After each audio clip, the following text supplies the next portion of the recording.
آج ہم بات کر رہے ہیں اسلامی تاریخ کے ایک ایسے موڑ کی، ایک بہت ہی اہم لیکن ساتھ ہی ایک المناک واقعے کی۔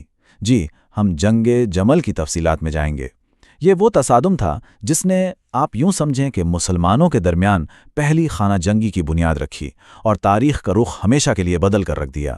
تو سوال یہ اٹھتا ہے، اور یہ ایک بہت بنیادی سوال ہے، کہ آخر اسلام میں پہلی خانہ جنگی ہوئی کیوں؟ اس کی وجہ کیا تھی؟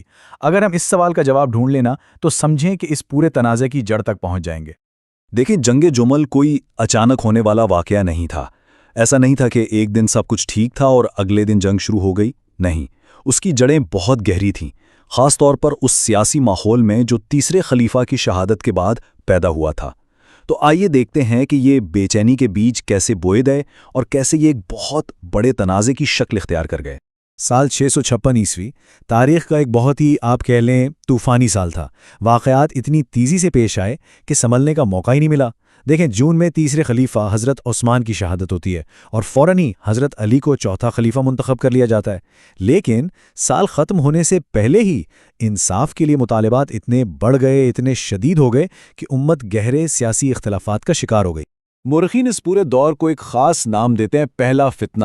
اب یہ لفظ فتنہ جو ہے، یہ دراصل اس شدید اندرونی کشمکش اور سیاسی انتشار کی طرف اشارہ کرتا ہے۔ تو یہ سمجھنا ضروری ہے کہ جنگ جمل صرف ایک لڑائی نہیں تھی، بلکہ یہ ایک بہت لمبے اور پیچیدہ تنازع کا نقطہ آغاز تھا۔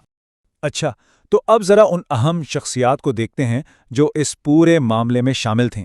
اور سچ پوچھیں تو اس جنگ کا سب سے بڑا المیہ، سب سے دردناک پہلو ہی یہی تھا کہ یہ جنگ کوئی غیروں میں نہیں ہو رہی تھی، یہ ان لوگوں کے درمیان تھی جو ابتدائی مسلم معاشرے کی سب سے قابل احترام شخصیات تھیں۔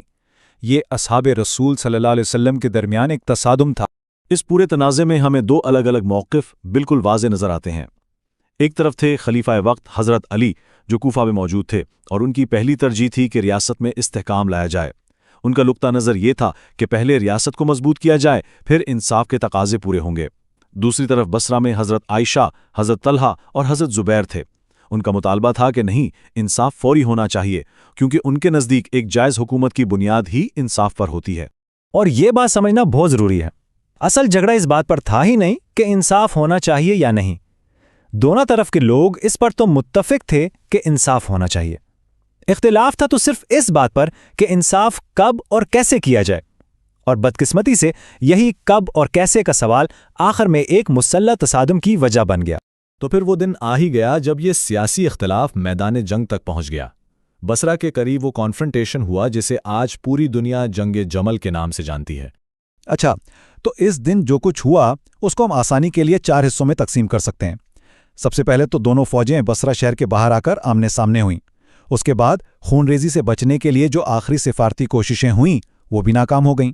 پھر دسمبر 656 میں لڑائی شروع ہو گئی، اور جنگ کا جو سب سے شدید مرحلہ تھا وہ اس اونٹ کے ارد گرد تھا جس پر حضرت عائشہ کی پالکی تھی، جو دیکھتے ہی دیکھتے دونوں لشکروں کے لیے ایک ریلنگ پوائنٹ، ایک مرکز بن گیا۔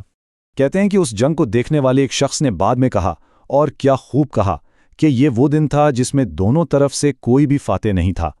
اس ایک جملے میں اس دن کا سارا دکھ، سارا نقصان سمٹ کر آ جاتا ہے جو وہاں موجود ہر شخص نے محسوس کیا ہوگا۔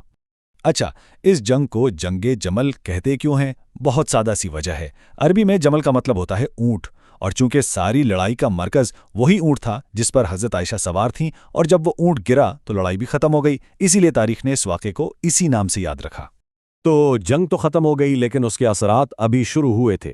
اب ہم بات کریں گے اس جنگ کے بعد کیا ہوا، اس کے فوری نتائج کیا نکلے، اور اس نے تاریخ پر کیا دیر پا اثرات چھوڑے۔ صرف ایک دن، اور اس ایک دن کی لڑائی کی انسانی قیمت اتنی زیادہ تھی کہ تصور کرنا مشکل ہے۔ اندازہ لگایا جاتا ہے کہ دونوں طرف ملا کر تقریباً 10,000 جانیں ضائع ہوئیں۔ یہ واقعی ایک بہت بڑا نقصان تھا۔ جنگ کے فوری نتائج بھی بہت اہم تھے۔ میدان جنگ میں تو حضرت علی کی افواج کو فتح ہوئی۔ اس دوران بڑی شخصیات جیسے حضرت طلحہ اور حضرت زبیر شہید ہو گئے۔ حضرت عائشہ بالکل محفوظ رہیں اور انہیں پورے احترام کے ساتھ مدینہ واپس بھیج دیا گیا، جس کے بعد انہوں نے خود کو سیاسی زندگی سے بالکل الگ کر لیا۔ اور ایک بہت بڑی تبدیلی یہ ہوئی کہ خلافت کا جو انتظامی دارالحکومت تھا وہ مدینہ سے کوفہ منتقل ہو گیا، جو کہ اپنے آپ میں ایک نئے دور کا اشارہ تھا۔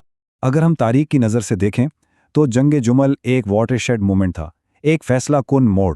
کیوں؟ کیونکہ یہ تاریخ میں پہلا موقع جب ایک خلیفہ کی فوج دوسرے مسلمانوں کے خلاف لڑنے کے لیے میدان میں اتری۔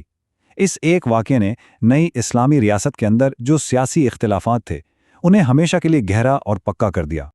اور ہم اس تجزیے کو یہیں ایک سوال پر چھوڑتے ہیں، ایک ایسا سوال جس پر ہم سب کو سوچنا چاہیے کہ اس ایک المناک دن نے آنے والے 1400 سال کی سیاسی اور مذہبی تاریخ کی شکل کیسی بنائی؟